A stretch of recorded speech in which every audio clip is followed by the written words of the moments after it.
month, it has been the unplanned and the unannounced which has been the fulcrum of every milestone in the Occupy movement.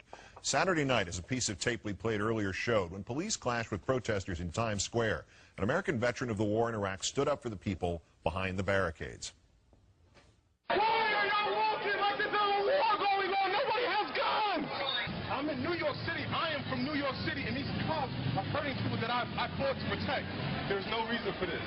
There's no honor in hurting unarmed civilians, and I won't let it happen. Sergeant Shamar Thomas is a Marine veteran, served 2 tours in Iraq, took part in Fallujah in the second battle. Comes from a military family. Both his parents are veterans. His father served in Afghanistan, his mother in Iraq. It's an honor to have you here, sir. Thank you. I appreciate it. Why'd you go to Times Square Saturday night, particularly wearing your medals and your uniform? I initially went to the protest on October 5th, and I saw the police brutality, and it made me want to get involved even more to, you know, the understanding that, you know, we have young men and women out here who are trying to inspire, you know, change.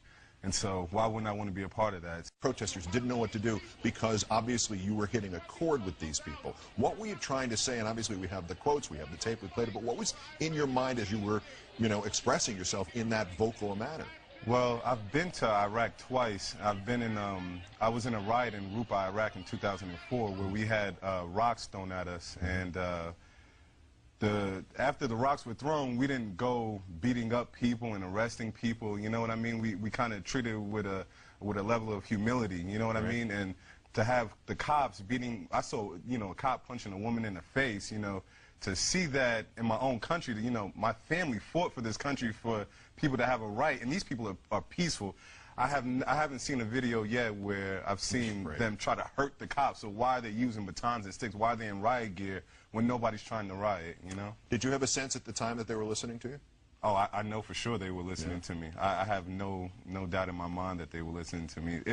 I had the fire in my gut, you know, so to speak. Like they knew what I meant. You know, I've been to, you know, on over 50 combat missions, so the intensity is there. They know that I'm telling the truth. You know, they know in their hearts what, you know, what I'm saying is right. And it seemed like you were a cold bucket of water against their sort of fevered, what's going to happen now thing, because you actually been in the real thing where it was life and death, and this was not it.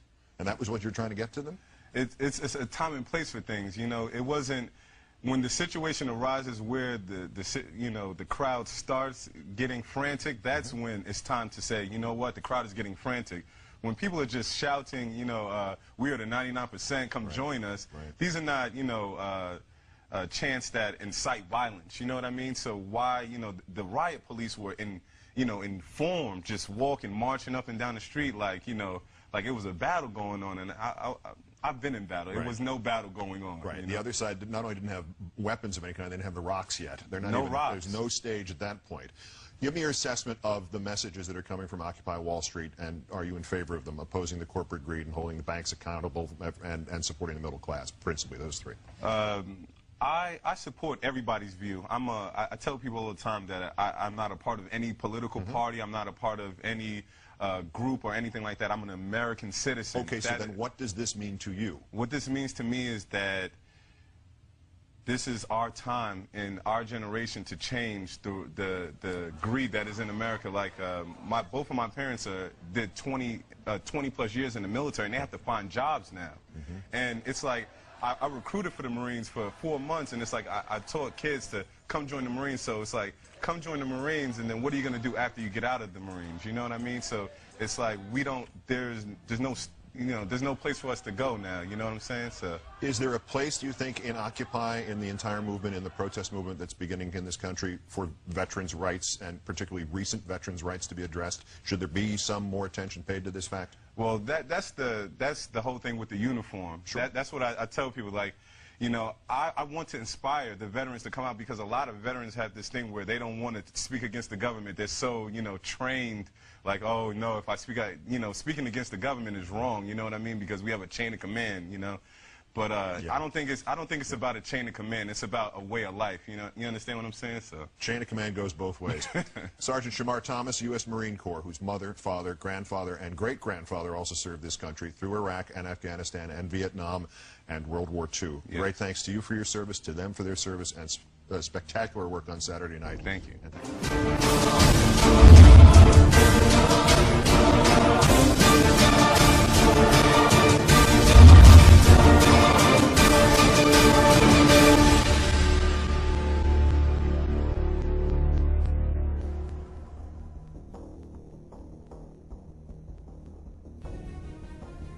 To the men and women of the U.S. Armed Forces, we are anonymous. We would like to remind you of Operation Iraqi Freedom. The purpose of Operation Iraqi Freedom was to remove all weapons of mass destruction, as well as to secure a better democracy for the citizens of Iraq. In the process of securing that democracy, it meant the protection of Iraqi citizens from an unjust government, until the political regime changed for a better democracy. Now if we may direct your attention to the homeland, there's a new enemy to the United States Constitution. This enemy is the current United States President. The President has passed a bill that practically destroys the United States Constitution. The name of this bill is called the National Defense Authorization Act. The provisions in this bill will allow federal personnel to indefinitely detain any American citizen that the government sees fit. The National Defense Authorization Act will allow any U.S. citizen under suspicion only to be detained with no verifiable proof. Most critical are Sections 1031 and 1032. Section 1031 states that all persons accused do not get a trial, American citizen or not. You as the men and women of the United States Armed Forces took an oath to uphold the United States Constitution, and to defend it at all costs. Do not allow this injustice upon the Constitution proposed by the President, or orders from your superiors to hinder your judgment as human beings, or to seek the facts and evidence to support terrorist activity. The government is already classifying protesting as low-level terrorism. Do not follow suit. The protesters are exercising their First Amendment rights to petition the government for a positive change. Not only did the government take away the people's rights but your rights as well. Before you are Marines, Army Rangers, Navy crewmen, or fighter pilots, you are citizens first. The First Amendment in the Constitution gives United States citizens the right to freedom of speech, religion, press, and to petition the government for a redress of grievances. The United States Constitution has worked flawlessly for the last 220 years. It is not the President's decision to change the Constitution whenever he sees fit. The Constitution was written by the founders of the United States.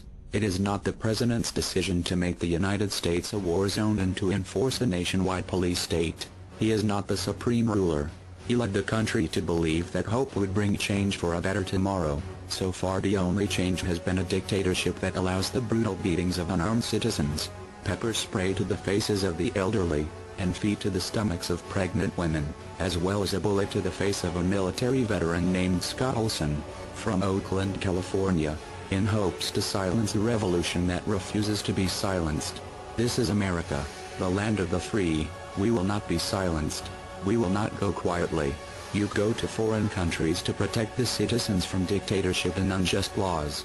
Now it's time to protect the citizens of your own nation, as the United States government is now inflicting fear on its own people. Your allegiance is to the people of the United States, not to the people that control the government. We are anonymous. We are legion. We do not forgive political injustice. We do not forget political dictatorship. To the United States government, expect us.